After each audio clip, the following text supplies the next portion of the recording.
Em uma sala de divórcio luxuosa, um homem acreditava ter destruído para sempre a vida da ex-esposa. Entre documentos frios e olhares de desprezo, ela parecia condenada à ruína. Mas uma ligação inesperada a levaria a um universo que jamais poderia imaginar. De um dia para o outro, o destino dela mudaria para sempre, e com ele o de todos ao seu redor. Mariana Ribeiro observava pela janela de seu pequeno apartamento em Botafogo, no Rio de Janeiro, a chuva que caía incessantemente há 3 dias. O temporal parecia refletir perfeitamente o turbilhão de emoções que a consumia desde o divórcio. Aos 38 anos, a arquivista do Arquivo Nacional sentia-se como se tivesse voltado à estaca zero.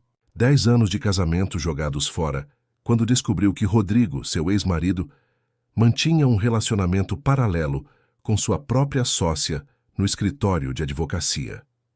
O divórcio não poderia ter sido mais humilhante. Rodrigo, com sua eloquência de advogado bem-sucedido, conseguiu convencer até mesmo amigos em comum de que Mariana era fria demais, obcecada pelo trabalho e incapaz de construir uma família. A divisão de bens foi igualmente cruel. Com manobras jurídicas questionáveis, ele manteve o apartamento na Barra da Tijuca e o carro importado, enquanto ela saiu apenas com alguns móveis e economias suficientes para alugar um apartamento modesto. Aquela mulher prefere papéis velhos a pessoas reais.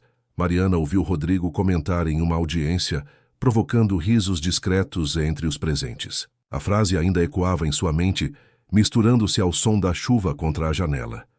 Seu telefone tocou, interrompendo seus pensamentos sombrios. Era um número desconhecido. Alô? Atendeu com voz cansada. Doutora Mariana Ribeiro. Aqui é Dr. Otávio. Mendonça, do escritório Mendonça e Associados. Sim, sou eu. A senhora conhece ou já ouviu falar de Joaquim Alves de Oliveira? Mariana franziu a testa. O nome soava vagamente familiar. Acredito que era um tio-avô distante, por parte de minha avó materna. Nunca o conheci pessoalmente. Compreendo. Senhora Ribeiro, preciso informá-la de algo bastante incomum. O senhor Joaquim faleceu há 2 semanas e seu testamento foi aberto ontem. Mariana sentiu um leve desconforto. Por que um advogado a procuraria por causa de um parente tão distante? Sinto muito, mas não entendo como isso me diz respeito. Bem, na verdade, diz respeito completamente à senhora, o senhor Joaquim Alves de Oliveira era o principal acionista e presidente do conselho do Grupo Alvorada. Mariana quase deixou o telefone cair. Grupo Alvorada, o conglomerado empresarial que dominava setores de mineração, agronegócio e tecnologia no Brasil, com operações em 4 continentes? Deve haver algum engano, ela murmurou. Não há engano, doutora Ribeiro. O senhor Joaquim a nomeou como sua sucessora direta. A senhora herdou o controle acionário do Grupo Alvorada e a presidência do Conselho de Administração. Um silêncio perplexo se instalou antes que Mariana conseguisse articular. Mas por quê? Isso é absurdo. O senhor Joaquim deixou uma carta explicando suas razões. Aparentemente, ele a acompanhava à distância há anos. Ficou impressionado com sua formação em arquivologia e história, sua ética profissional e sua dedicação à preservação da memória. Ele acreditava que uma pessoa com sua integridade era exatamente o que o Grupo Alvorada precisava. Mariana sentou-se na beirada da cama, atordoada. No entanto, continuou o advogado, há uma condição. A senhora deve assumir a presidência do Conselho por pelo menos 1 ano completo. Se desistir antes disso, todas as ações serão transferidas para um fundo de caridade internacional. 1 ano. Ela repetiu mecanicamente. Sim, durante esse período a senhora enfrentará resistência. O senhor Joaquim estava ciente disso e disse textualmente no testamento que esta seria uma prova de sua capacidade de liderança. Ao desligar o telefone, Mariana permaneceu imóvel por longos minutos. A chuva continuava lá fora, mas agora com menos intensidade. Uma herança bilionária, a liderança de um dos maiores grupos empresariais do país e um desafio explícito. 2 semanas depois, Mariana subia pelo elevador panorâmico da Torre Alvorada, um imponente arranha-céu de vidro e aço, no Centro Empresarial de São Paulo. Vestia um terno azul marinho sóbrio, com os cabelos castanhos presos em um coque discreto. Carregava uma pasta de couro simples, presente de sua equipe no Arquivo Nacional quando se despediu. Temporariamente, ela fez questão de frisar. O advogado Dr. Otávio a acompanhava, oferecendo informações sobre a reunião do conselho que estava prestes a acontecer. Paulo Guimarães é o atual diretor-presidente. Ele trabalhou ao lado do Sr. Joaquim por 15 anos e era considerado o sucessor natural. A decisão do seu tio-avô pegou todos de surpresa. Imagino que ele não esteja muito feliz com minha chegada, comentou Mariana. Isso seria um eufemismo. Doutora Ribeiro, Paulo é conhecido por sua ambição e frieza calculista. Ele nunca aceitaria pacificamente ver o controle do grupo passar para uma... perdoe-me. Para uma arquivista desconhecida sem experiência corporativa, completou Mariana com um sorriso irônico. Não se preocupe, Dr. Otávio. Entendo perfeitamente a situação. O elevador chegou ao 52º andar. As portas se abriram para um andar executivo decorado com madeiras nobres e obras de arte contemporânea brasileira. Uma secretária elegante os recebeu. Bom dia, Dr. Otávio. A reunião está prestes a começar. Todos já estão na sala do conselho. Ao entrar na ampla sala de reuniões, Mariana sentiu o peso de todos os olhares. 12 pessoas sentadas em torno de uma enorme mesa oval de jacarandá. Homens em sua maioria, todos em trajes formais, expressões que variavam entre curiosidade, desdém e desconfiança. Na cabeceira oposta à porta, um homem de aproximadamente 50 anos, cabelos grisalhos, perfeitamente aparados, terno impecável e olhos azuis penetrantes. Paulo Guimarães, o homem que esperava herdar o Império Alvorada e agora a encarava como se ela fosse uma intrusa. Senhoras e senhores do Conselho, anunciou o Dr. Otávio, apresento-lhes a doutora Mariana Ribeiro, sobrinha neta do Sr. Joaquim Alves de Oliveira, e conforme determinado em seu testamento, nova presidente do Conselho de Administração do Grupo Alvorada. Um burburinho percorreu a sala. Paulo Guimarães permaneceu impassível. Apenas um leve tique no canto do olho esquerdo denunciava sua irritação. Bem-vinda, doutora Mariana, ele disse, com voz controlada e um sorriso que não alcançava os olhos. Estamos todos curiosos para entender como uma profissional do setor de arquivos pode contribuir para a gestão de um conglomerado do porte do Grupo Alvorada. O tom condescendente era evidente. Mariana sentiu um frio no estômago, mas manteve a postura ereta e o olhar firme. Agradeço a recepção, Sr. Guimarães. Estou aqui para aprender, mas também para garantir que o legado do Sr. Joaquim seja respeitado. Acredito que minha experiência com documentação, análise histórica e preservação de memória institucional pode trazer uma perspectiva valiosa para esta mesa. Paulo sorriu com desdém, quase imperceptível. Claro, claro. Bem, já que estamos todos aqui, podemos iniciar nossa pauta. Temos decisões importantes a tomar hoje, especialmente sobre o projeto Itapeva. Mariana tomou seu lugar na cabeceira da mesa. Enquanto os conselheiros se ajeitavam e abriam suas pastas, ela observou o jogo de poder que se formava. Alguns evitavam seu olhar, outros cochichavam entre si. Apenas uma mulher sentada à sua direita ofereceu um discreto sorriso de encorajamento. Uma pilha de documentos foi colocada à sua frente. Relatórios financeiros, projeções, gráficos e planilhas.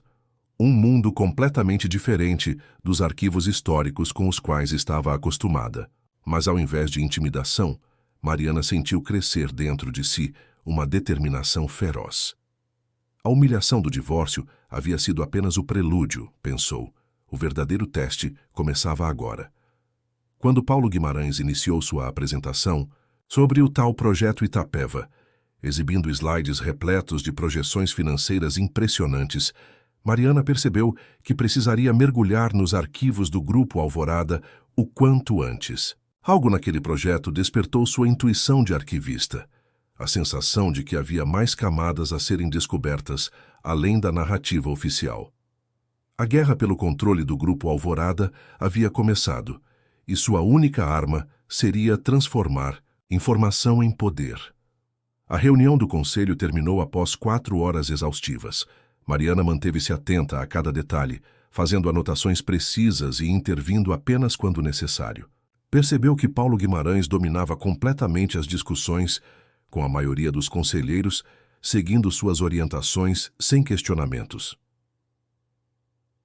O projeto Itapeva, apresentado como a maior oportunidade de expansão do Grupo Alvorada na última década, envolvia a abertura de uma nova operação de mineração no interior de Minas Gerais. Os números projetados eram impressionantes.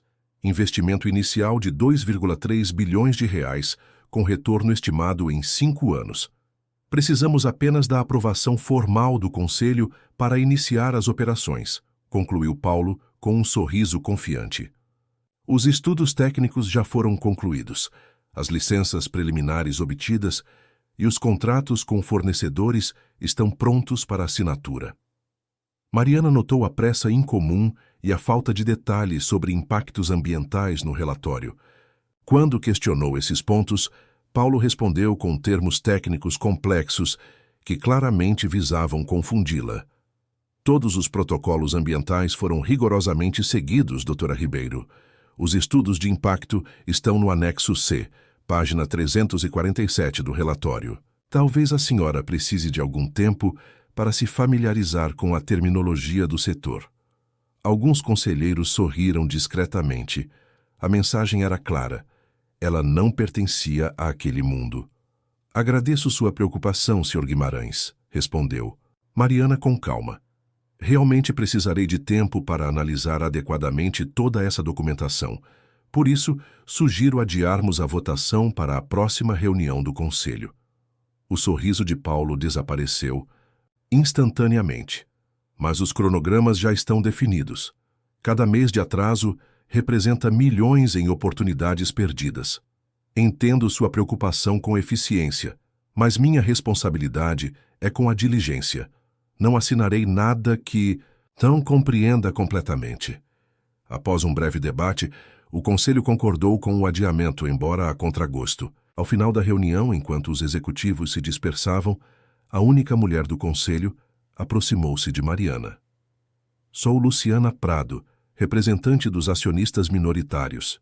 Apresentou-se com um aperto de mão firme. Foi uma decisão corajosa. Pedir mais tempo para análise. Foi uma decisão necessária, respondeu Mariana. Percebi que o Sr. Guimarães esperava que eu simplesmente concordasse com tudo. Luciana sorriu. Paulo está acostumado a ter o controle absoluto. Joaquim era o único que o desafiava ocasionalmente. Preciso entender melhor este grupo que agora, aparentemente, está sob minha responsabilidade. Onde ficam os arquivos corporativos? Arquivos? Luciana pareceu surpresa. Bem, temos o departamento jurídico no 48º andar e o financeiro no 47º. A documentação digital está nos servidores. Não me refiro apenas a documentos recentes. Quero conhecer a história do grupo, decisões anteriores, projetos passados, correspondências dos fundadores. Já entendo. Nesse caso, você deveria visitar o 12º andar. É onde fica o que chamamos de Memória Alvorada. Ninguém vai muito lá, exceto a equipe de manutenção. No dia seguinte, Mariana chegou cedo à Torre Alvorada. Evitando o elevador executivo, tomou o elevador de serviço até o 12º andar. Ao sair, encontrou um corredor mal iluminado que terminava em portas duplas de madeira escura com a inscrição Memória Institucional, Acesso Restrito. Usando seu novo crachá de presidente do conselho, Mariana destrancou as portas e entrou. Em um amplo salão, luzes automáticas se acenderam, revelando fileiras de armários de aço, estantes com caixas-arquivo e alguns móveis antigos. O cheiro característico de papel envelhecido a fez sentir-se instantaneamente em casa. Finalmente, terreno conhecido, murmurou para si mesma, percorrendo os corredores formados pelas estantes. O sistema de organização era antiquado, mas funcional. Documentação separada por décadas, desde a fundação do grupo nos anos 1940 até o início dos anos 2000, quando a digitalização se tornou padrão. Mariana encontrou um terminal de computador antigo que milagrosamente ainda funcionava, com um banco de dados básico para a localização dos documentos físicos. Sentou-se e começou a pesquisar. Primeiro buscou informações sobre Joaquim Alves de Oliveira, o homem que inexplicavelmente a escolhera como sucessora. Encontrou recortes de jornais, relatórios anuais e até algumas cartas pessoais. A imagem que emergiu foi de um empresário visionário, discreto e com forte senso ético. Em uma carta de 1997, Joaquim escrevera: "O verdadeiro legado não se mede em cifras, mas em princípios mantidos sob pressão. Prefiro um negócio menor e íntegro a um império construído sobre compromissos éticos duvidosos." Mariana sentiu uma conexão inesperada com aquele parente distante que nunca conhecera. A cada documento, entendia melhor por que ele a escolhera. Ambos valorizavam a preservação da memória como fundamento para decisões futuras.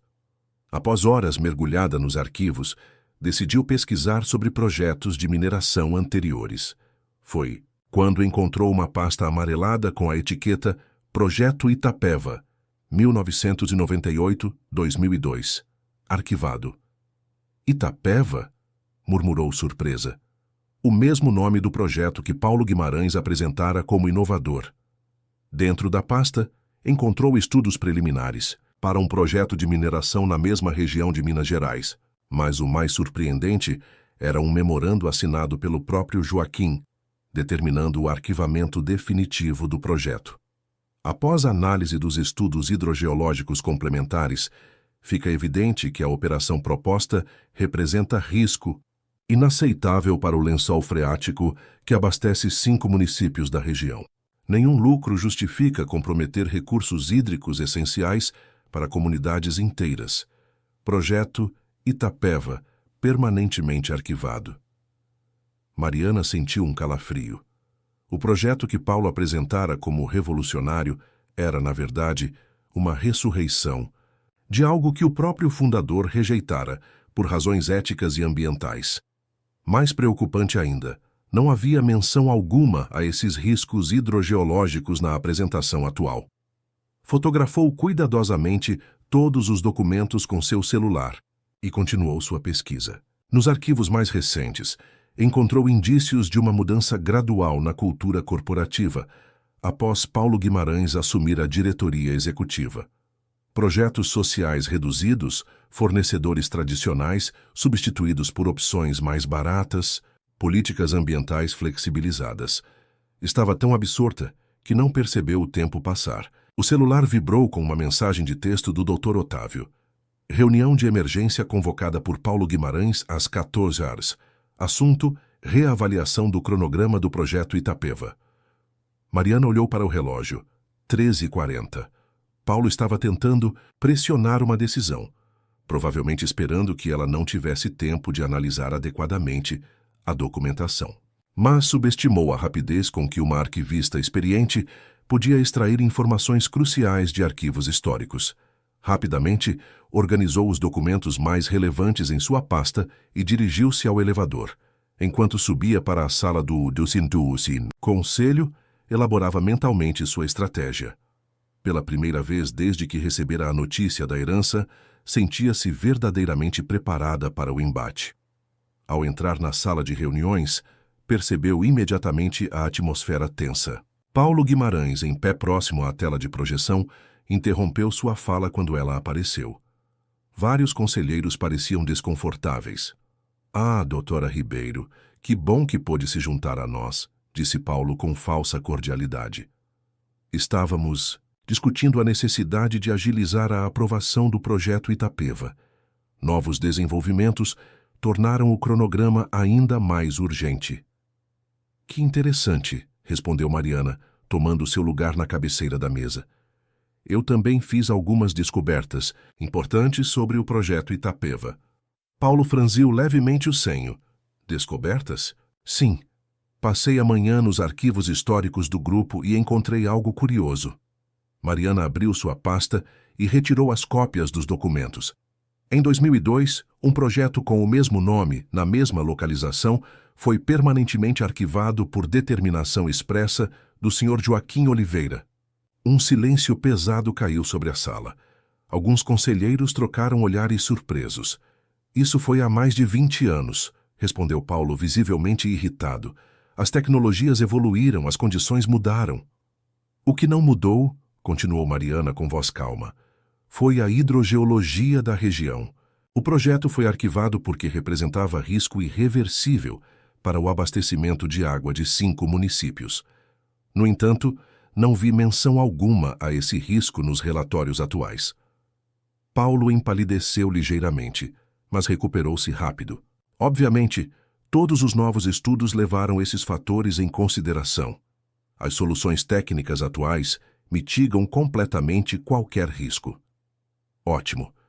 Então não se importará em providenciar estudos hidrogeológicos independentes e atualizados antes de prosseguirmos, correto? Além disso, gostaria de uma consulta às comunidades potencialmente afetadas, conforme exigia o código de ética estabelecido pelo próprio fundador. Os olhares do conselho voltaram-se para Paulo, que agora mal conseguia disfarçar sua fúria. Isso causará meses de atraso. Podemos perder janelas de mercado críticas. Prefiro perder oportunidades de mercado a perder a integridade que construiu este grupo, respondeu Mariana, citando quase literalmente a carta de Joaquim, que lera horas antes. Luciana Prado, a conselheira que a ajudara no dia anterior, foi a primeira a se manifestar. Concordo com a doutora Ribeiro. Precisamos desses estudos adicionais. A reputação do Grupo Alvorada é nosso ativo mais valioso. Gradualmente, outros conselheiros expressaram apoio à posição cautelosa. Paulo, percebendo que perdera aquela batalha, encerrou a reunião abruptamente, afirmando que providenciaria os estudos solicitados. Quando a sala esvaziou, restando apenas Mariana e Luciana, a conselheira sorriu. Você o pegou de surpresa. Ninguém confronta Paulo Guimarães dessa forma há anos. Apenas fiz meu trabalho, respondeu Mariana. Conhecer o passado para tomar decisões no presente. Ele não vai esquecer essa derrota, advertiu Luciana. Paulo é conhecido por sua capacidade de vingança calculada. Estou contando com isso, disse Mariana guardando seus documentos, porque agora sei exatamente onde procurar suas vulnerabilidades. Ao sair da Torre Alvorada naquela tarde, Mariana sentiu uma confiança que não experimentava desde antes do divórcio. A arquivista discreta que Rodrigo menosprezara acabara de desarmar um dos executivos mais poderosos do país, usando suas próprias ferramentas: documentação, análise e memória. A guerra pelo controle do Grupo Alvorada mal começara, mas agora ela sabia que tinha uma chance real. No caminho para seu apartamento alugado, decidiu que era hora de se mudar para São Paulo. A batalha exigiria sua presença constante, e ela precisaria de todo o acesso possível aos arquivos que agora se revelavam sua mais poderosa arma. 3 semanas se passaram desde o confronto sobre o projeto Itapeva. Mariana mudou-se para um apartamento no bairro de Pinheiros, em São Paulo, próximo à sede do Grupo Alvorada. Sua vida havia sido completamente transformada. As paredes cobertas por mapas mentais, post-its e cronogramas substituíram os livros de história e arquivologia que antes dominavam seu espaço pessoal. Naquela manhã de quinta-feira, seu café foi interrompido pela chamada de Raquel Campos, a assistente executiva que contratara na semana anterior. Raquel era uma jovem talentosa com MBA em finanças e experiência em grandes corporações, mas que enfrentava dificuldades no mercado por não se encaixar nos padrões tradicionais do mundo executivo: tatuagens, cabelo colorido e perspectivas críticas sobre hierarquias rígidas. Bom dia. Doutora Mariana, a senhora precisa ver os jornais de hoje. O que aconteceu? O Valor Econômico publicou uma matéria extensa sobre o Grupo Alvorada. O título é Império em Risco, herdeira sem experiência trava projetos estratégicos. Mariana sentiu um aperto no estômago, mas não estava surpresa. Paulo começou a contraofensiva. Exatamente. A matéria cita fontes internas que expressam preocupação com sua liderança. Fala de decisões baseadas em documentos obsoletos e paralisia gerencial. Envie-me o link. Estarei na sede em 1 hora. Ao chegar à Torre Alvorada, Mariana percebeu olhares diferentes dos funcionários. Alguns desviam o olhar, outros a observavam com curiosidade renovada. A matéria já circulava amplamente nos corredores do grupo. Raquel a esperava na antessala de seu recém-ocupado escritório, na presidência do conselho. Além do valor, outros veículos repercutiram a história. E há rumores de que analistas de mercado estão recomendando cautela com ações do grupo. Mariana respirou fundo. Convoque uma coletiva de imprensa para amanhã e agende uma reunião com o Departamento de Relações com Investidores para hoje à tarde. Já organizei seu dia. A reunião com a RI será às 14 horas. Também marquei um almoço com Luciana Prado, que solicitou encontrá-la com urgência. Mariana sorriu. Raquel era exatamente o que precisava. Alguém ágil, perspicaz e que não se intimidava facilmente. Obrigada, Raquel. Há mais uma coisa que preciso que faça. Entre em contato com o departamento de TI. Quero acesso completo a todos, os servidores e arquivos digitais do grupo, incluindo e-mails corporativos. Raquel ergueu as sobrancelhas. Isso vai causar atrito. O diretor de TI é primo de segundo grau de Paulo Guimarães. Exatamente por isso precisamos formalizar o pedido oficialmente. Use minha autoridade como presidente do conselho. Se houver resistência, documente. Cada negativa será uma evidência. O almoço com Luciana Prado ocorreu em um restaurante discreto nos Jardins.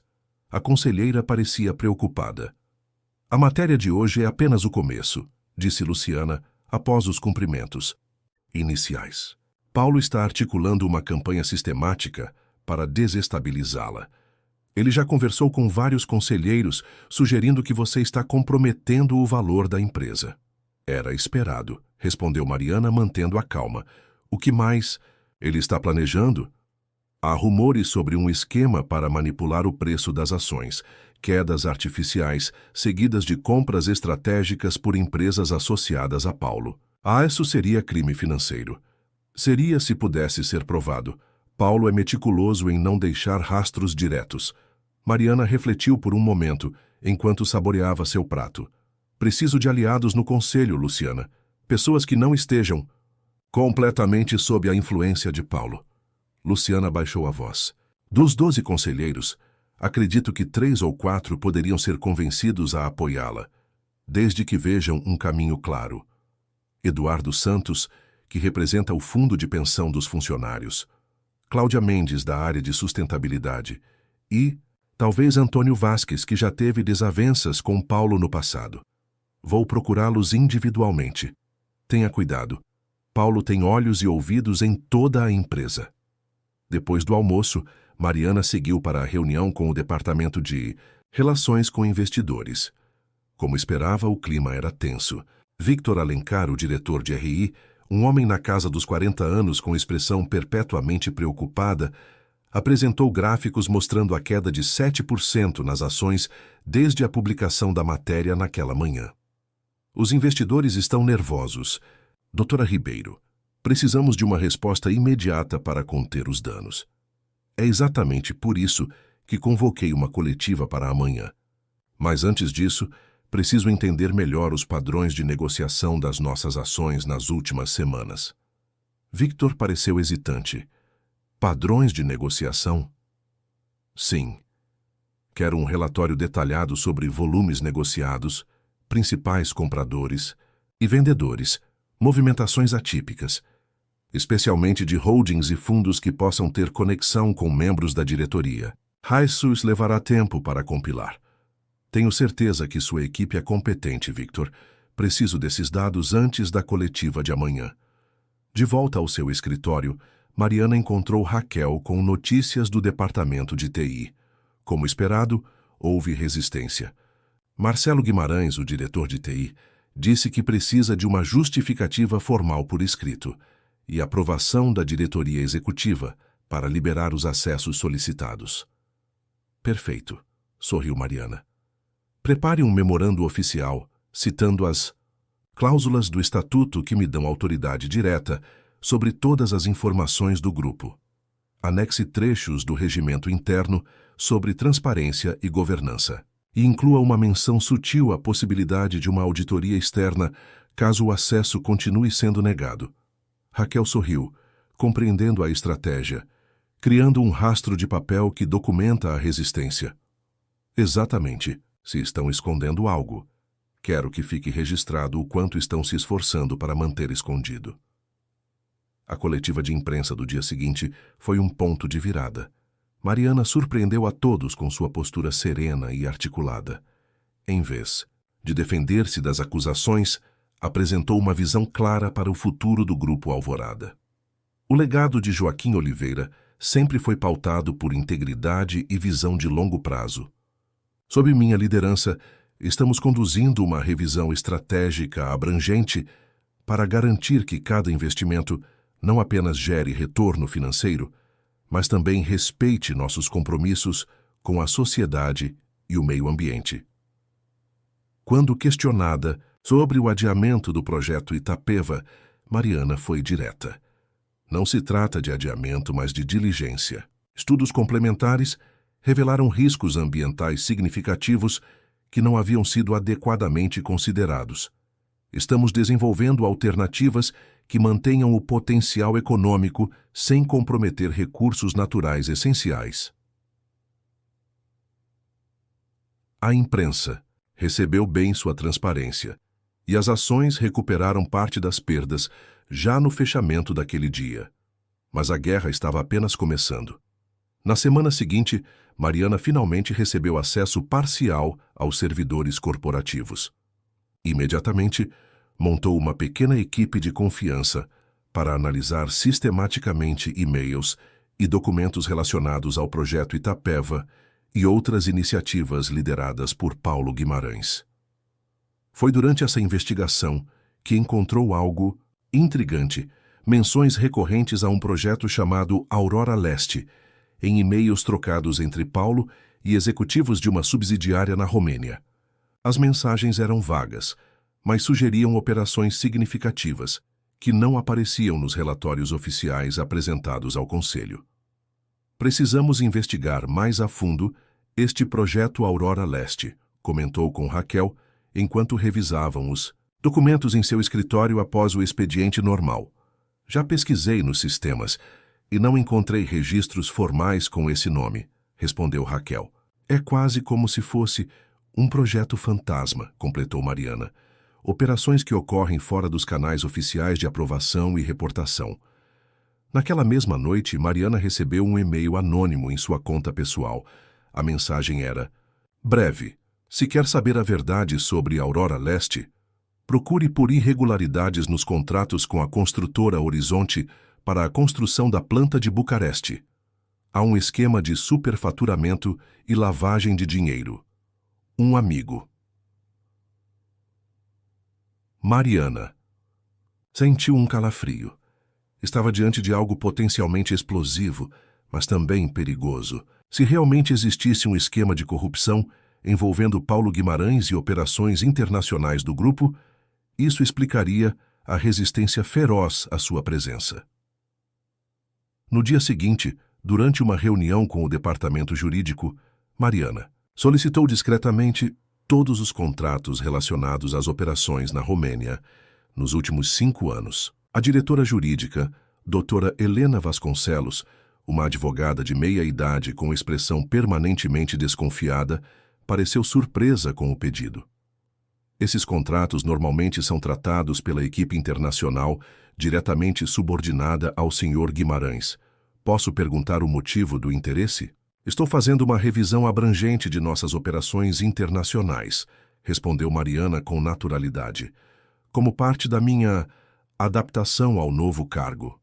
Helena concordou relutantemente, mas Mariana percebeu que o pedido seria rapidamente reportado a Paulo. O tempo estava se esgotando. Naquela tarde, Paulo Guimarães solicitou uma reunião privada com Mariana. Ele entrou em seu escritório com a confiança habitual, mas havia algo diferente em seus olhos, uma mistura de irritação e preocupação. Doutora Ribeiro, entendo sua curiosidade sobre os diversos aspectos do grupo. É natural para alguém em sua posição. mas temo que esteja dispersando esforços em áreas que não requerem sua atenção direta. Como nossos contratos na Romênia? Perguntou Mariana diretamente. Paulo hesitou por uma fração de segundo. Entre outros, nossa estrutura executiva foi cuidadosamente desenhada para permitir que cada área tenha autonomia adequada. Seu foco seria melhor direcionado para questões estratégicas amplas, não detalhes operacionais.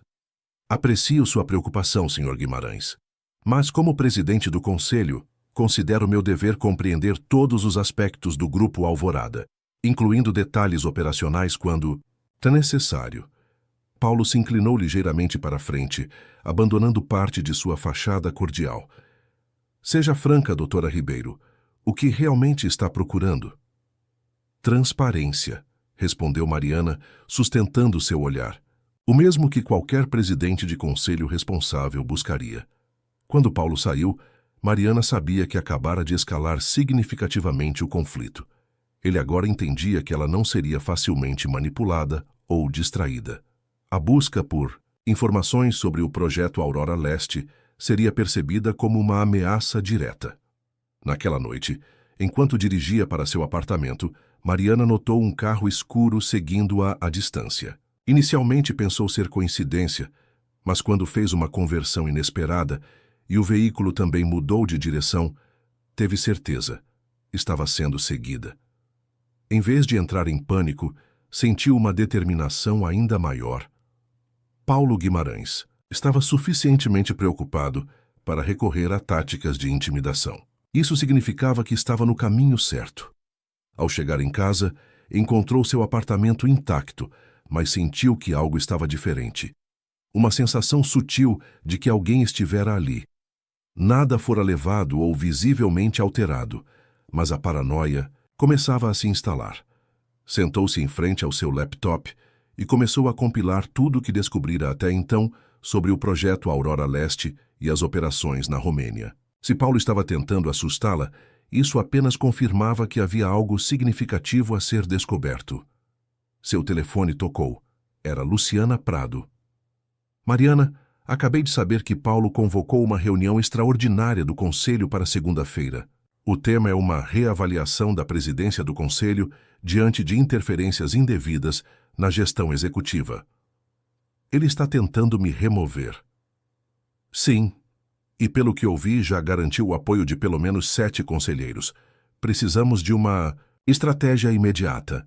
Mariana olhou para as anotações em sua mesa, para os arquivos que havia reunido nas últimas semanas. Era uma corrida contra o tempo. Tenho 3 dias para encontrar provas concretas sobre o projeto Aurora Leste, disse, com determinação.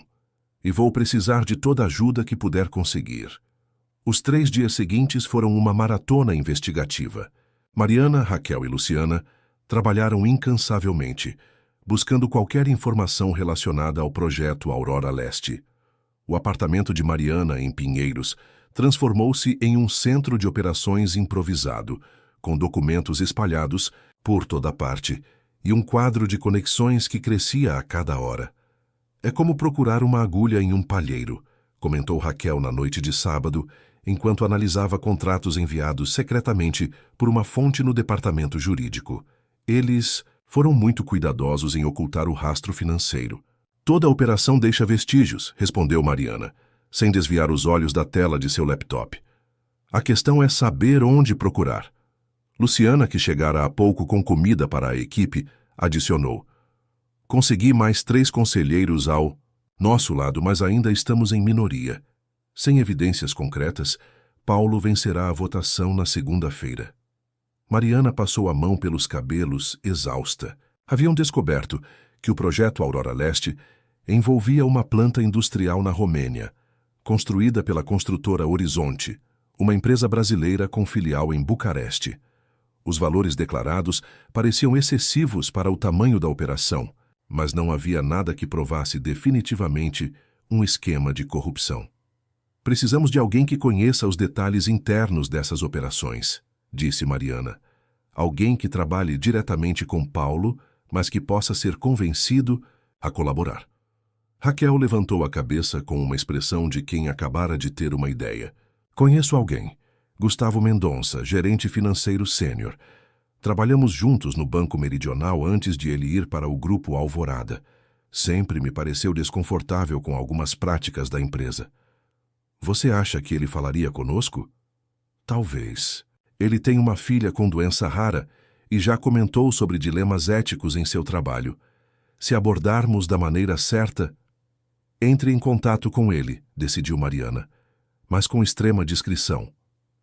Na manhã de domingo, enquanto a chuva castigava São Paulo, Gustavo Mendonça encontrou-se com elas em um café afastado no bairro da Liberdade. O homem de 42 anos, cabelos prematuramente grisalhos e olheiras profundas, parecia nervoso, verificando constantemente o ambiente ao redor. Tenho apenas 30 minutos, disse após os cumprimentos tensos. Se alguém descobrir que estou falando com vocês, entendemos o risco, Sr. Mendonça, respondeu Mariana com voz calma, e agradecemos sua coragem. Estamos investigando o projeto Aurora Leste e irregularidades nas operações da Romênia. Gustavo. Han palideceu visivelmente. Como souberam disso? Temos nossas fontes, mas precisamos de mais detalhes, especialmente sobre o relacionamento com a construtora Horizonte. Gustavo olhou para Raquel, com quem tinha uma relação de confiança do passado. Depois encarou seu café por alguns segundos. Quando levantou os olhos, havia uma determinação nova em seu olhar. A construtora Horizonte é uma fachada, disse em voz baixa. Foi criada especificamente para o esquema. Os contratos são superfaturados em cerca de 40% e o excedente é direcionado para contas offshore no Panamá e nas Ilhas Cayman. Tem como provar isso? Perguntou Luciana. Tenho. Sou um dos responsáveis por aprovar as transferências internacionais. Há 2 anos, comecei a guardar cópias de documentos e extratos que comprovam o esquema. Por quê? Indagou Mariana. Gustavo suspirou profundamente. Minha filha, Júlia. Ela tem 12 anos e sofre de uma condição neurológica rara. Os tratamentos são caríssimos e meu salário no Grupo Alvorada nos mantém à tona. Mas recentemente, ele hesitou. O que aconteceu? Incentivou Raquel. Júlia. Piorou. Precisa de um tratamento experimental na Alemanha. Pedi ajuda à empresa, mencionei a possibilidade de um programa de assistência médica para funcionários com casos excepcionais. Paulo negou pessoalmente. Disse que a empresa não é instituição de caridade. No mesmo dia, autorizou uma transferência de 3 milhões de euros para uma das contas fantasmas. Os olhos de Gustavo brilhavam de emoção contida. Foi quando percebi que precisava ter um seguro. Comecei a documentar tudo sistematicamente. Sr. Mendonça, disse Mariana com seriedade, estamos prestes a enfrentar uma votação no Conselho que pode determinar o futuro do Grupo Alvorada. Se Paulo Guimarães permanecer no controle, esse esquema continuará. Se me ajudar com essas evidências, prometo 2 coisas. Implementaremos um programa de assistência médica para casos como o da sua filha e você terá proteção contra qualquer retaliação. Gustavo refletiu por um momento. Ele vai saber que fui eu. Não necessariamente, interveio Luciana. Se apresentarmos as evidências como resultado de uma auditoria interna que já estava em andamento, sua participação pode permanecer oculta. Após alguns minutos de consideração, Gustavo concordou. Vou enviar tudo para vocês hoje à noite, mas precisam me prometer que, independentemente do resultado, ajudarão minha filha. Você tem minha palavra, garantiu Mariana. Naquela mesma noite, Mariana recebeu um arquivo criptografado com centenas de documentos, contratos, extratos bancários, e-mails e memorandos internos. As evidências eram avassaladoras. O projeto Aurora Leste era, na verdade, um esquema sofisticado de desvio de recursos. Em 5 anos, mais de 75 milhões de euros haviam sido desviados para contas pessoais associadas indiretamente a Paulo Guimarães e outros 3 diretores. Isso é muito maior do que imaginávamos, comentou Luciana, enquanto analisavam os documentos. E também muito mais perigoso, acrescentou Raquel. Se pessoas com esse poder estão envolvidas em algo desta magnitude, precisamos agir com absoluta precisão, concluiu Mariana. Nada de acusações genéricas ou exageradas. Apenas fatos concretos, documentados e irrefutáveis. Trabalharam a noite inteira preparando uma apresentação meticulosa. Cada acusação era respaldada por múltiplas evidências. Cada documento era contextualizado com precisão. Cada conexão era explicada didaticamente. Na manhã de segunda-feira, estavam exaustas, mas confiantes. Quando Mariana chegou à torre, alvorada para a reunião extraordinária do conselho, sentiu todos os olhares sobre si. Alguns conselheiros a evitavam, outros a observavam com curiosidade. Paulo Guimarães, no entanto, exibia um sorriso confiante, cumprimentando aliados e distribuindo tapinhas nas costas. Bom dia a todos, começou Paulo quando todos estavam sentados. Convoquei esta reunião extraordinária para discutirmos um assunto delicado, mas necessário. Nas últimas semanas temos observado uma interferência crescente da presidência do Conselho em assuntos executivos, criando paralisia decisória e confusão hierárquica. Mariana observava calmamente, deixando-o construir seu caso. A separação entre Conselho e diretoria executiva existe por boas razões, continuou Paulo. O Conselho define diretrizes estratégicas, enquanto a executiva implementa essas diretrizes com a agilidade que o mercado exige. Quando essa divisão se turva, toda a organização sofre. Alguns conselheiros assentiam. Paulo prosseguiu, detalhando vários episódios em que Mariana supostamente ultrapassara seus limites, questionando decisões operacionais, solicitando documentações excessivas e semeando desconfiança entre os funcionários. Por estas razões, concluiu com gravidade, proponho uma votação para restabelecer os limites adequados de atuação da presidência do Conselho, com diretrizes claras sobre não interferência em decisões executivas ou, alternativamente, a reconsideração da atual ocupante do cargo. Silêncio pesado tomou conta da sala. Todos os olhares se voltaram para Mariana. Agradeço ao Sr. Guimarães por sua preocupação com a governança corporativa, começou ela, levantando-se calmamente. É realmente crucial que tenhamos clareza sobre os papéis de cada instância de poder no Grupo Alvorada. Caminhou até o projetor e inseriu seu pendrive. Mas antes de votarmos, gostaria de compartilhar algumas descobertas relevantes feitas durante minha recente revisão de conformidade. Paulo franziu o senho. Que revisão? Não houve autorização para... Como presidente do Conselho, tenho autoridade estatutária para conduzir revisões de conformidade, interrompeu Mariana. Com firmeza, especialmente quando surgem indícios de possíveis irregularidades. A primeira imagem apareceu na tela, um organograma do projeto Aurora Leste. Este projeto, que curiosamente nunca foi apresentado formalmente ao Conselho, envolve uma operação na Romênia que consumiu mais de 180 milhões de euros nos últimos 5 anos. As expressões ao redor da mesa variavam entre confusão e alarme. Paulo permanecia impassível, mas Mariana notou um leve tremor em sua mão direita. Slide após slide, Mariana apresentou as evidências compiladas, contratos superfaturados, empresas de fachada, transferências suspeitas, contas offshore. A cada nova revelação, o clima na sala ficava mais tenso. Alguns conselheiros cochichavam entre si, outros olhavam fixamente para Paulo, que mantinha uma expressão neutra cada vez mais forçada. Como podem ver, continuou Mariana, aproximadamente 75 milhões de euros foram desviados para contas que, após uma análise minuciosa, podem ser vinculadas a 4 executivos do grupo. Ela fez uma pausa dramática. Um deles sendo o Sr. Paulo Guimarães. Paulo finalmente se manifestou, levantando-se abruptamente. Isso é absurdo. Uma fabricação completa.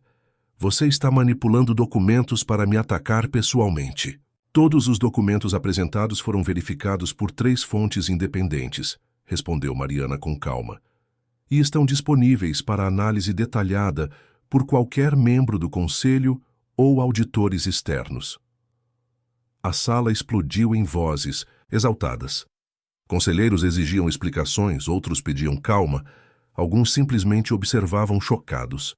Mariana manteve-se firme, respondendo a cada questionamento com precisão e serenidade. Eduardo Santos, o conselheiro que representava o fundo de pensão dos funcionários, foi o primeiro a tomar uma posição clara. Considerando a gravidade destas acusações, proponho o afastamento imediato do Sr. Guimarães de suas funções executivas até que uma investigação independente seja concluída. Apoiado, disse imediatamente Cláudia Mendes, a conselheira da área de sustentabilidade. Paulo, percebendo que a situação se deteriorava rapidamente, tentou uma última cartada. Isto é claramente uma tentativa desesperada da doutora Ribeiro de desviar a atenção de sua própria incompetência. Ela não tem experiência para liderar este grupo e está criando um espetáculo para se manter no poder. As evidências falam por si, respondeu Mariana, encarando-o diretamente. E quanto à minha experiência, talvez seja precisamente minha formação em arquivologia, que me permitiu encontrar e organizar essas provas. Afinal, documentos contam histórias para quem sabe interpretá-los. A votação que se seguiu foi decisiva. 10 votos a favor do afastamento imediato de Paulo Guimarães e apenas 2 contra. O diretor-geral deixou a sala sem dizer uma palavra, mas seu olhar para Mariana continha uma promessa silenciosa de retaliação. Quando a reunião terminou, Luciana aproximou-se de Mariana.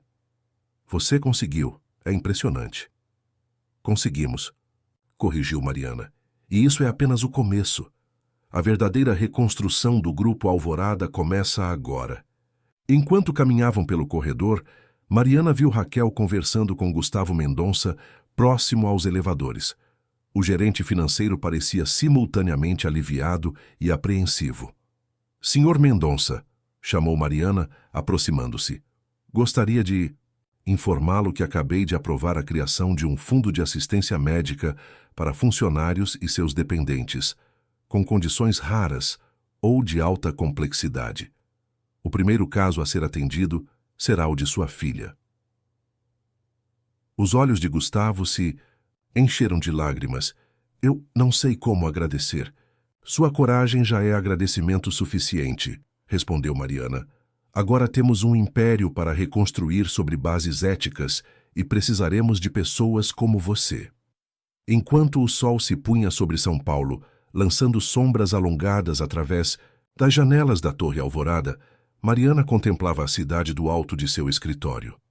A batalha contra Paulo Guimarães havia sido vencida, mas a guerra pela transformação do Grupo Alvorada apenas começava. E ela sabia que seu adversário, mesmo afastado, ainda representava uma ameaça considerável.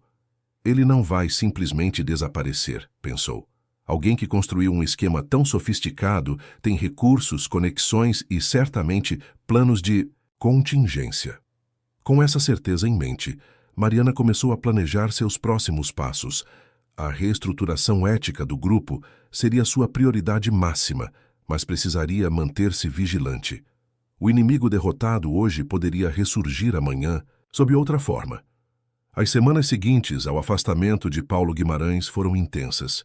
Mariana assumiu temporariamente o cargo de diretora-presidente interina, além de manter a presidência do conselho, enquanto uma busca por um novo executivo-chefe era conduzida. A imprensa apelidou o escândalo de Caso Aurora, e o Grupo Alvorada enfrentava uma crise de imagem sem precedentes.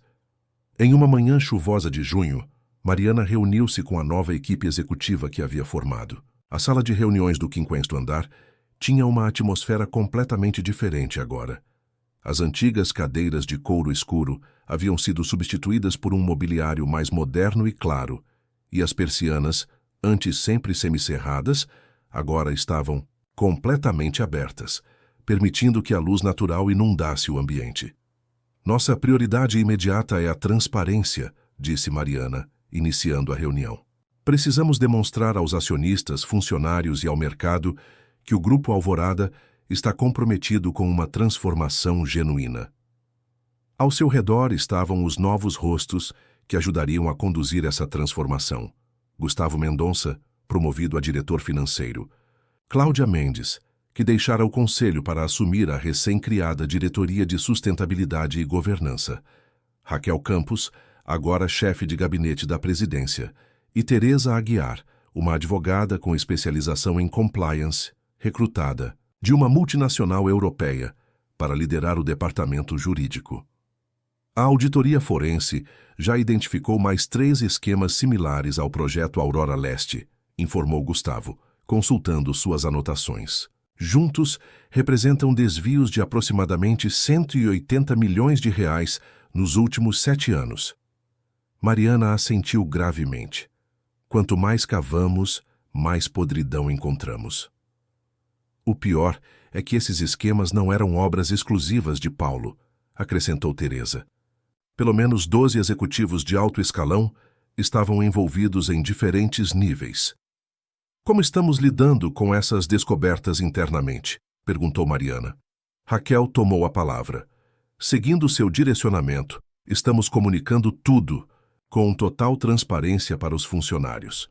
Criamos um canal de denúncias anônimo, que já recebeu mais de 50 relatos de irregularidades, e o programa de proteção a denunciantes está em pleno funcionamento. Excelente. E quanto ao mercado? As ações estabilizaram na última semana, respondeu Gustavo. Os investidores institucionais apreciam nossa abordagem proativa. Alguns até comentaram que preferem uma empresa que expõe seus próprios problemas a uma que os esconde. E os projetos sustentáveis que desengavetamos? Perguntou Mariana, virando-se para Cláudia. A nova diretora de sustentabilidade sorriu entusiasmada. Encontramos dezenas de iniciativas arquivadas que Paulo havia bloqueado por não apresentarem retorno imediato suficiente. Nosso projeto de energia solar para as operações no Nordeste já está em implementação, e o programa de recuperação de áreas degradadas em Minas Gerais recebeu elogios das autoridades ambientais. Mariana sentiu uma onda de satisfação. Em apenas um mês, mudanças significativas já eram visíveis. O caminho seria longo e difícil, mas os primeiros passos estavam sendo dados na direção certa. Há mais uma coisa que precisamos discutir, disse Teresa, com expressão séria. Recebemos informações de que Paulo Guimarães está articulando uma defesa agressiva. Contratou um dos escritórios de advocacia mais caros do país e aparentemente está tentando construir uma narrativa de que foi vítima de uma conspiração corporativa. Era esperado, respondeu Mariana. Ele não aceitaria a derrota pacificamente. O mais preocupante, continuou Teresa, é que ele ainda mantém aliados dentro do grupo, pessoas que se beneficiaram dos esquemas ou que simplesmente eram leais a ele. Já identificamos alguns, completou Raquel, mas outros permanecem ocultos, operando discretamente contra nós. A reunião foi interrompida por uma batida urgente na porta. A assistente de Mariana entrou apressadamente. Desculpe a interrupção, Dora Ribeiro, mas acabamos de sofrer um ataque cibernético massivo. Os sistemas financeiros e de comunicação estão instáveis e aparentemente alguns documentos confidenciais foram acessados. Um silêncio tenso tomou conta da sala. Mariana foi a primeira a se manifestar. Convoque imediatamente a equipe de Tintsetis Segurança Cibernética. Quero um relatório preliminar em 1 hora. Quando a assistente saiu, Gustavo verbalizou o que todos pensavam. Isso tem a digital de Paulo. Provavelmente, concordou Mariana. Mas precisamos de evidências, não suposições. As horas seguintes foram caóticas. O ataque havia sido sofisticado e bem planejado, visando especificamente os servidores que continham as evidências do esquema de corrupção e os novos projetos de reestruturação. Felizmente, Mariana havia insistido em manter backups físicos de todas as informações críticas, armazenados em um local seguro fora da empresa. No final do dia, a equipe de segurança cibernética apresentou suas conclusões preliminares. Foi um ataque direcionado e profissional, explicou Carlos Tavares, o novo diretor de TI. Os invasores sabiam exatamente o que procuravam e como nossos sistemas estavam estruturados. Isso sugere conhecimento interno. Conseguiram o que queriam? Perguntou Mariana. Parcialmente. Acessaram alguns documentos, mas nossos protocolos de segurança em camadas impediram o acesso aos arquivos mais sensíveis. estamos fortalecendo todas as defesas e implementando medidas adicionais. E quanto à origem do ataque? Carlos hesitou. Tecnicamente, os rastros apontam para servidores na Europa Oriental, mas ele lançou um olhar significativo para Raquel. Mas o que, Sr. Tavares? Seja direto, por favor. Um dos IPs utilizados como ponte para o ataque pertence a uma empresa de consultoria que presta serviços para a mineradora Centauro. Mariana franziu o senho. Centauro? Não conheço. É uma empresa relativamente nova no mercado, explicou Gustavo. Surgiu há cerca de 2 anos com capital estrangeiro. Curiosamente, eles apresentaram uma proposta para comprar nossa subsidiária. Em Minas Gerais, apenas 3 dias depois que Paulo foi afastado. As peças começavam a se encaixar. Verifiquem se há qualquer conexão entre Centauro e Paulo Guimarães, ordenou Mariana. E reforcem imediatamente a segurança de todas as nossas operações, físicas e digitais. Nas semanas seguintes, a transformação do Grupo Alvorada continuou a pleno vapor, apesar das tentativas de sabotagem. Mariana implementou uma política radical de transparência, criando um comitê de ética, com membros independentes, e publicando relatórios detalhados sobre as irregularidades encontradas e as medidas corretivas adotadas. O Fundo de Assistência Médica para Funcionários prometido a Gustavo foi ampliado para incluir não apenas tratamentos de saúde complexos, mas também suporte educacional para filhos de colaboradores. O caso de Júlia, a filha de Gustavo, tornou-se símbolo da nova era. Ela agora recebia tratamento na Alemanha, com todos os custos cobertos pelo grupo. Em uma tarde particularmente agitada, Mariana recebeu uma visita inesperada em seu escritório. Sandra Vieira, a secretária que havia trabalhado com Paulo por mais de uma década, pediu uma reunião privada. Doutora Ribeiro, sei que muitos me veem como leal a Paulo, começou Sandra visivelmente nervosa. E, de fato, trabalhei fielmente para ele por anos. Mas o que descobri recentemente não posso simplesmente ignorar. Sandra entregou a Mariana um pendrive. Neste dispositivo há e-mails e documentos que Paulo me pediu para arquivar pessoalmente, fora dos sistemas da empresa. Ele tinha um escritório secreto em um endereço residencial no Morumbi, onde conduzia negociações que não queria que ninguém no grupo soubesse. Mariana aceitou o pendrive com cuidado. Por que está me entregando isso agora, Sandra? Ah, secretária respirou fundo. Meu filho foi diagnosticado com uma condição cardíaca grave no mês passado. Quando soube do novo programa de assistência médica implementado pela senhora, percebi que havia escolhido o lado errado. Paulo nunca se importou com os funcionários dessa forma. Mariana examinou o conteúdo do pendrive com Teresa e a equipe jurídica. As informações eram explosivas. Paulo havia planejado meticulosamente uma manobra para desmembrar o Grupo Alvorada em partes menores, vender os ativos mais valiosos para empresas associadas à mineradora Centauro e, posteriormente, recomprá-los a preços reduzidos, consolidando tudo sob seu controle pessoal. Isso explica o ataque cibernético e as tentativas de sabotagem, concluiu Teresa. Ele não está apenas se defendendo, está executando um plano de longo prazo para retomar o controle do grupo, mas sob uma nova estrutura que lhe daria ainda mais poder e menos supervisão. Armada com essas novas evidências, Mariana convocou uma reunião de emergência do Conselho de Administração. Apresentou detalhadamente o plano descoberto e propôs medidas para blindar o grupo contra tentativas de aquisição hostil. O que estamos enfrentando não é apenas a resistência de um executivo afastado, explicou. É uma tentativa coordenada de desestabilizar o grupo para facilitar seu desmembramento e posterior aquisição por partes interessadas. O Conselho votou unanimemente a favor das medidas de proteção propostas por Mariana. Adicionalmente, autorizou a contratação de uma empresa de inteligência corporativa para investigar completamente a mineradora Centauro e suas conexões com Paulo Guimarães. Semanas depois, a investigação revelou que a Centauro havia sido criada com capital proveniente das mesmas contas offshore utilizadas no esquema Aurora Leste.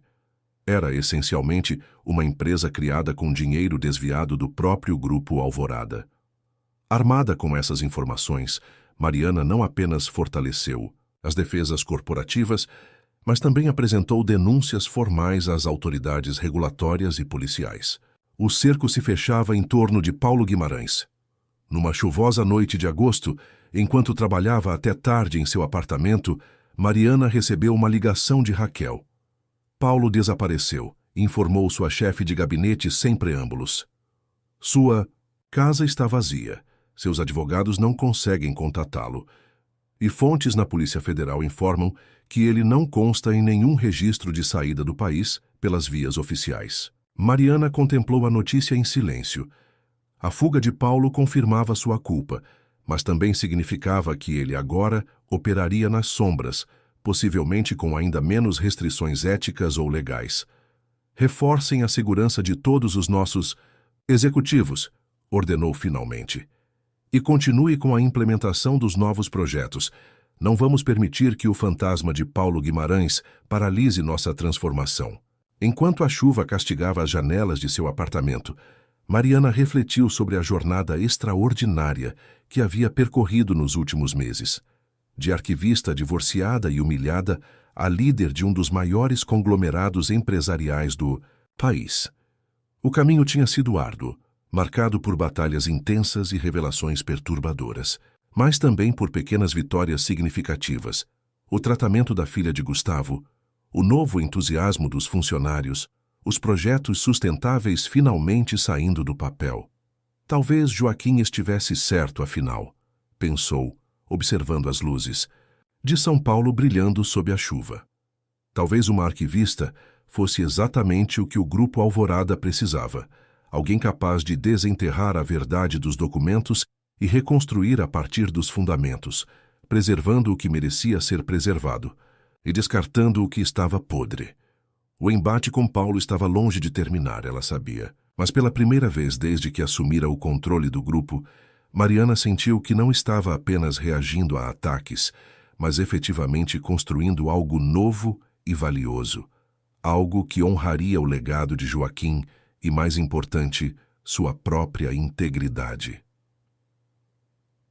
3 meses após o desaparecimento de Paulo Guimarães, o Grupo Alvorada vivia uma revolução silenciosa. Mariana, agora formalmente confirmada como presidente do Conselho e CEO, implementava mudanças estruturais que transformavam não apenas as operações da empresa, mas sua própria cultura corporativa.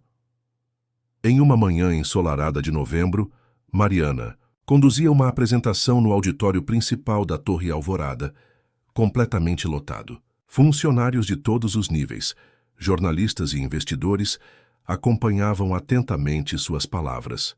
Hoje lançamos oficialmente o Fundo Alvorada para a Inovação Sustentável, anunciou com evidente entusiasmo. Um investimento inicial de 500 milhões de reais para financiar pesquisas e startups focadas em soluções que conciliem desenvolvimento econômico e responsabilidade socioambiental. A plateia aplaudiu vigorosamente. Na primeira fila, Raquel, Gustavo e Teresa sorriam com a aprovação.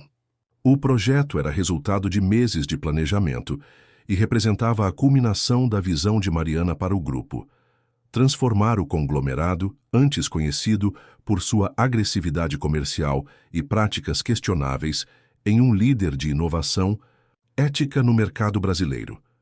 Este fundo não é apenas um compromisso financeiro, continuou Mariana, mas uma declaração de valores. Acreditamos que o verdadeiro sucesso empresarial no século XXI será medido não apenas por lucros, mas pelo impacto positivo gerado para a sociedade e o planeta.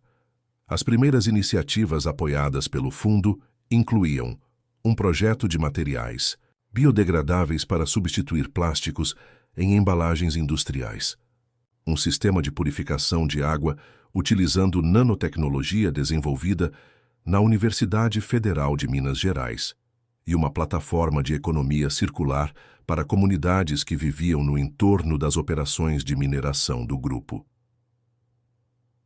Após a apresentação, enquanto conversava com jornalistas no coquetel, Mariana foi abordada por uma repórter do Valor Econômico.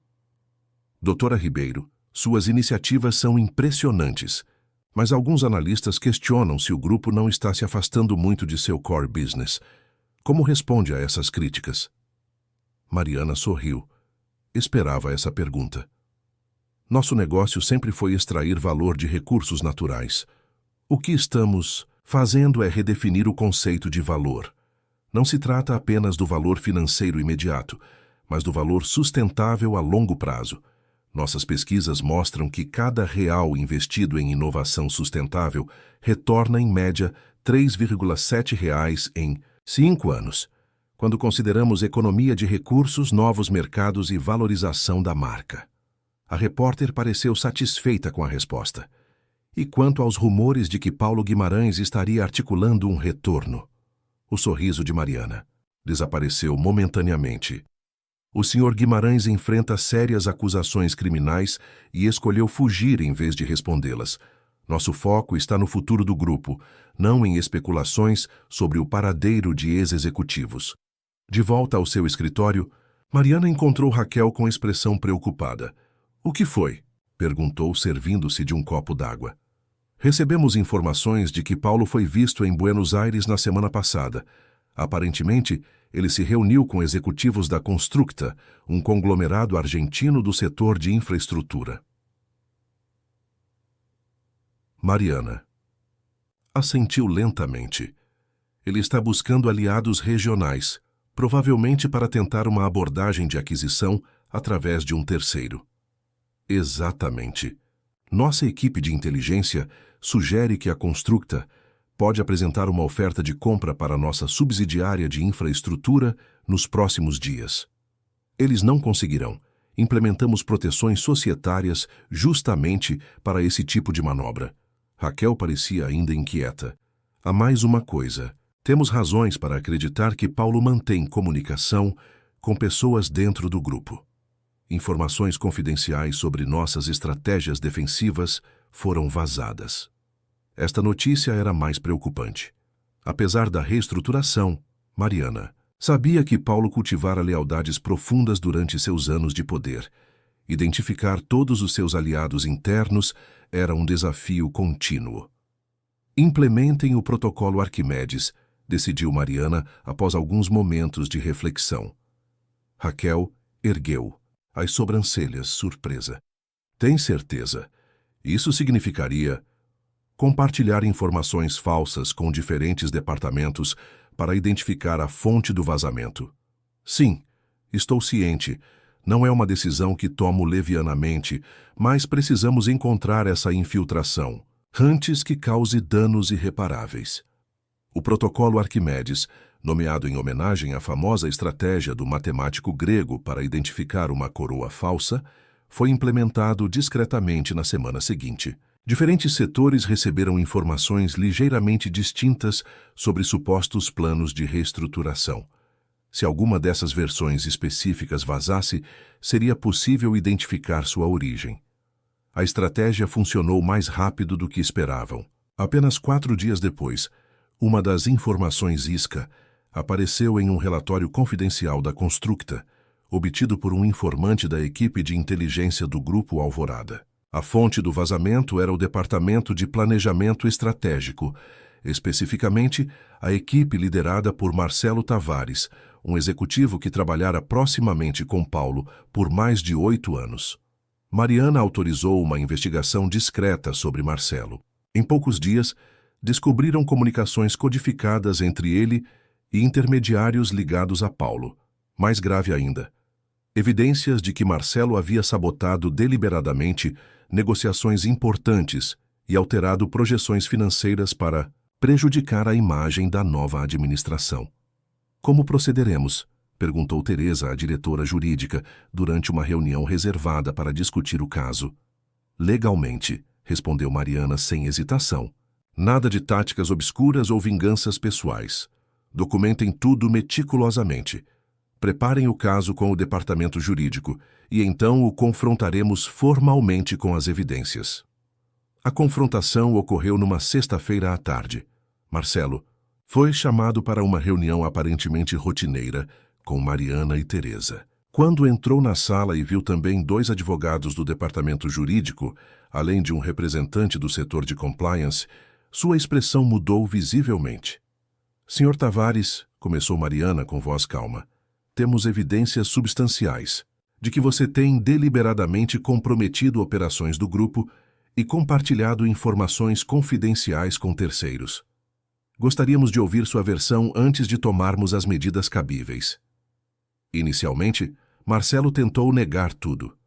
Mas à medida que Teresa apresentava metodicamente as provas coletadas, e-mails, alterações em documentos, registros de comunicações, sua postura defensiva começou a ruir. Você não entende, disse finalmente, com voz derrotada. Paulo não é alguém que se possa simplesmente afastar e esquecer. Ele construiu essa empresa. Ele tem conexões que você nem imagina. E também destruiu a confiança de acionistas, funcionários e parceiros com seus esquemas, respondeu Mariana. O Grupo Alvorada é maior que qualquer indivíduo, Sr. Tavares, inclusive maior que eu. Marcelo foi demitido por justa causa e um processo criminal por espionagem corporativa foi iniciado. Mas suas palavras sobre as conexões de Paulo ficaram ecoando na mente de Mariana. Uma semana depois, o Grupo Alvorada sofreu um novo ataque, desta vez muito mais sofisticado e amplo. Os sistemas de controle operacional de 3 plantas industriais foram comprometidos simultaneamente, forçando a interrupção temporária das operações. Ao mesmo tempo, uma campanha coordenada nas redes sociais espalhou informações falsas sobre supostos acidentes ambientais nessas mesmas plantas, gerando pânico nas comunidades locais e atraindo atenção negativa da imprensa. Isso não é obra de um infiltrado, concluiu Carlos, o diretor de TI, após uma análise preliminar. É um ataque profissional envolvendo múltiplas frentes e recursos significativos. Paulo está escalando o conflito, disse Raquel. Ele percebeu que não conseguirá retomar o controle pelos meios que vinha tentando. Mariana reuniu uma equipe de crise para lidar com a situação. Especialistas em segurança cibernética foram contratados para reforçar as defesas digitais. Equipes de comunicação foram enviadas às comunidades afetadas pelos rumores para esclarecer a situação e demonstrar transparência. Uma força-tarefa jurídica iniciou processos contra os responsáveis identificáveis pela disseminação de informações falsas. Em meio à turbulência, Mariana recebeu uma ligação inesperada. Era Rodrigo, seu ex-marido. Mari, podemos conversar? A voz dele soava estranhamente humilde. Mariana hesitou. Não falava com Rodrigo desde o divórcio, quase 1 ano atrás. Sobre o que, exatamente? Pessoalmente, por favor. É importante. Contra seu melhor julgamento, Mariana concordou em encontrá-lo em um café próximo à Torre Alvorada na tarde seguinte. Rodrigo estava irreconhecível. O advogado, sempre impecável e arrogante, agora parecia abatido, com olheiras profundas e roupas que haviam visto dias melhores. Obrigado por vir, disse ele, evitando seu olhar. Sei que não mereço seu tempo. O que você quer, Rodrigo? Perguntou Mariana diretamente. Ele respirou fundo. Primeiro, pedir desculpas, pelo modo como agi no divórcio, pelas mentiras, por tudo. Mariana observou-o com cuidado. Porque... Agora? Porque perdi tudo, ele deu uma risada amarga. Minha sócia, aquela com quem eu... Bem, você sabe, me traiu. Levou nossos maiores clientes e me deixou afundado em dívidas. O escritório faliu. Estou trabalhando como assistente jurídico para um escritório de 3ª categoria. Sinto muito por sua situação, disse Mariana sinceramente. Mas ainda... Não entendo por que me procurou. Rodrigo finalmente ergueu o olhar. Sei que agora você é poderosa. Controla um dos maiores grupos empresariais do país. Pensei que talvez pudesse me ajudar. Um cargo no jurídico, qualquer coisa. Mariana sentiu uma mistura de pena e indignação. Você me procurou por interesse. Não é só isso, protestou ele. Realmente me arrependo do que fiz e admiro o que você conquistou. Sempre achei que você era apenas uma arquivista. Tímida, mas olha só para você agora. Mariana levantou-se calmamente. Ainda sou a mesma arquivista, Rodrigo. A diferença é que agora estou usando minhas habilidades em um contexto diferente. E sobre um emprego, sinto muito, mas o grupo Alvorada contrata por mérito, não por conexões pessoais. Ao sair do café, Mariana sentiu uma estranha sensação de encerramento. O homem que a havia humilhado e menosprezado agora vinha rastejando em busca de favores, mas não havia satisfação em vê-lo assim, apenas a confirmação de que seguira o caminho certo ao focar em sua própria jornada, não em vinganças mesquinhas. De volta à Torre Alvorada, encontrou uma equipe ansiosa aguardando seu retorno. Algo importante havia acontecido durante sua breve ausência. Recebemos uma comunicação anônima, explicou Raquel, conduzindo-a rapidamente para a sala de crise. Alguém de dentro do círculo de Paulo está disposto a fornecer informações sobre sua localização e planos. Pode ser uma armadilha, alertou Teresa. Quase certamente é, concordou Mariana. Mas também pode ser nossa melhor chance de encerrar esta guerra de uma vez por todas. A fonte anônima exigia um encontro presencial com Mariana, sozinha, em um local neutro. Os riscos eram óbvios, mas após longas discussões com a equipe de segurança, um plano foi elaborado. O encontro ocorreria em um hotel no centro de São Paulo, com segurança discreta posicionada estrategicamente e um dispositivo de rastreamento oculto nas roupas de Mariana. Quando chegou ao local combinado, Mariana foi surpreendida ao encontrar uma mulher elegante de meia-idade aguardando-a. Reconheceu-a imediatamente das fotos que vira nos arquivos da empresa. Elisa Guimarães, a ex-esposa de Paulo. Não esperava que fosse você, admitiu Mariana, sentando-se à mesa reservada do restaurante do hotel. Elisa sorriu sem humor. Imagino que não. Paulo sempre foi cuidadoso em manter sua vida pessoal separada dos negócios. Pelo menos, era o que ele achava. Por que está fazendo isso? Por que agora? Porque Paulo se tornou alguém que não reconheço mais, respondeu. Elisa, com um brilho duro nos olhos. Sempre soube que ele era ambicioso, às vezes implacável nos negócios. Mas o que ele está planejando agora vai além de qualquer limite ético ou legal. Mariana inclinou-se para a frente. O que ele está planejando? Um ataque final e massivo contra o Grupo Alvorada. Não apenas cibernético ou financeiro, mas uma operação coordenada para destruir completamente a reputação da empresa e forçar uma venda emergencial a preços mínimos. Ele reuniu um grupo de investidores dispostos a comprar os destroços e reconstruí-los sob seu controle. Quando? Em 2 semanas, durante a apresentação dos resultados trimestrais. Elisa entregou a Mariana um pendrive. Aqui está tudo: nomes, datas, métodos, contatos, inclusive a localização atual de Paulo. Ele está em uma fazenda isolada, no Uruguai, coordenando tudo remotamente. Mariana aceitou o dispositivo com cautela. Por que devo confiar em você? Os olhos de Elisa se encheram de lágrimas contidas. Porque ele também destruiu minha vida. E porque temos mais em comum do que você imagina. Também fui uma esposa desprezada e humilhada, substituída por uma versão mais jovem assim que não era mais conveniente. As 2 mulheres se encararam, em silêncio por um momento, um entendimento mútuo nascendo entre elas. O que você quer em troca dessas informações? Perguntou finalmente Mariana. Nada material, respondeu Elisa. Apenas a garantia de que Paulo será finalmente responsabilizado por suas ações.